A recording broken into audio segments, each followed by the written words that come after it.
ಕೃತಜ್ಞತೆ ಹೇಳೋದು ಹೌದಾ ಅಲ್ವಾ? ಮತ್ತೆ ಅವ್ರಿಗೂ ಸುಧಾಕರ್ ಸರ್ ಫ್ಯಾಮಿಲಿಗೆಲ್ಲ ನಾವು ಕೃತಜ್ಞತೆ ಹೇಳೋಣ. ಈ ತರ ಹೇಳ್ತಾ ಹೋದ್ರೆ ನಿಜವಾಗ್ಲಂದ್ರೆ ಕೋಕಿಲಮ್ಮ ಐಮಂದ್ ಹೈಯೆಸ್ಟ್ 18 ಲಕ್ಷ ಇಟ್ಟಿದ್ದಾಳೆ ಇದರಲ್ಲಿ. ಒಂದ್ ದಿವಸನೂ ಈ ತರ ಬರಲ್ಲ. ಒಂದು ಶಾಲ್ ಹಾಕೊಂಬಲ್ಲ ನಮ್ಮ ಹತ್ರ. ಅಲ್ಲಿ ಕುಂತಿದ್ದಾಳೆ, ಬರ್ಕೊಂತಾಳೆ, ಹೋಗ್ಬಿಡ್ತಾಳೆ ಅಮ್ಮ. ಯಾಕ ಆ ತರ ಹೇಳ್ಬೇಕಂದ್ರೆ ಪತ್ರಿ ಸರ್ ಹೇಳಿದ್ದಾರೆ ಕೃತಜ್ಞತೆ ಭಾವನೆ ಇರಬೇಕು ಅಂತ ಹೇಳಿ. ಅವರ್ನಿಂದ ಒಂದು 10 ರೂಪಾಯಿಗಳು ಯಾರು ಕೊಟ್ಟಿದ್ದಾರೆ ಗೊತ್ತಾ ರೀ? ಸಿರಿವಾರನಲ್ಲಿ ಒಬ್ಬ ಮನೆಯಲ್ಲಿ ಕೆಲಸ ಮಾಡೋರು ಕೊಟ್ರು. ಅದು ಯಾವ ತರ ತಂದು ಕೊಟ್ರು ಗೊತ್ತಾ? ಕಣ್ಣಾಗ ನೀರ್ ಬರ್ತಿದ್ದಾವೆ. ನಾನು ಅಮ್ಮ ಶಕ್ತಿಗೆ ಏನನ್ನ ಕೊಡಬೇಕು ಅಂತ ಆಶೆ ಬರ್ತಾ ಇದೆ ಮೇಡಮ್ ಅಂದ್ರೆ ಅವ್ರ ಕಾಲು ಮುಗಿದೀನಿ ನಾನು.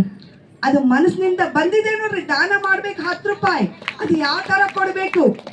ಕೃಷ್ಣ ಹತ್ರ ಹೋಗಿ ಕುಚಲ ತಂದಿದ್ದು ಏನಂತಾರೆ ಅದು ಅವಲಕ್ಕಿ ಹೆಂಗ್ ಕೊಡ್ಬೇಕು ಅಂತ ಯೋಚನೆ ಮಾಡಿದಾರೋ ಆ ತಾಯಿ 10 ರೂಪಾಯಿ ಕೊಡಕ್ಕೆ ಹೆಂಗ್ ಕೊಡ್ಬೇಕು ಅಂತ ಯೋಚನೆ ಮಾಡಿದ್ದು.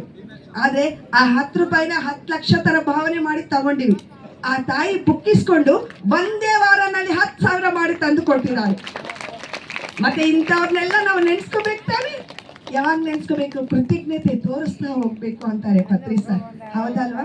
ಮತ್ತೆ ಈ ದಿನ ಈ ತರ ನಾವು ನೋಡ್ತಾ ಇದೀವಿ ಪಿರಮಿಡ್ ನ.